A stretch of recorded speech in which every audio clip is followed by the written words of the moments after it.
সাহাবাকে আমরা রাদিয়াল্লাহু আনহু এর অপরের খাতিরে পিপাসায় মৃত্যুবরণ করেন। এনে হুজুর আবু জাহম ইবনে হুযাইফা রাদিয়াল্লাহু বর্ণনা করেন, আমি ইয়ারমুকের যুদ্ধে আপন চাচাতো ভাইয়ের তালাশে বাহির হইলাম, কেননা তিনি যুদ্ধ অংশগ্রহণ করিয়াছিলেন, আর সঙ্গে এক মশক পানি লইয়া গেলাম, যাহাতে পিপাসার্থ থাকিলে পান করিতে পারি। ঘটনাক্রমে তাহাকে এক স্থান মুমূর্ষ অবস্থায় পড়িয়া থাকিতে দেখিলাম। তাহার মৃত্যু যন্ত্রণা শুরু হইয়া গিয়াছিল।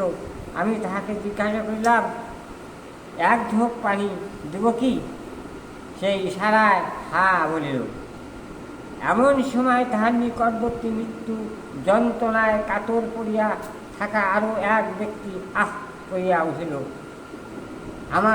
আমার চাচাতো ভাই তাহার আওয়াজ শুনিয়া আমাকে তাহার নিকট যাওয়ার ইশারা করিল। আমি তার নিকট পানি লইয়া গেলাম। তিনি ছিলেন হিসাম ইবনে আবিল আস।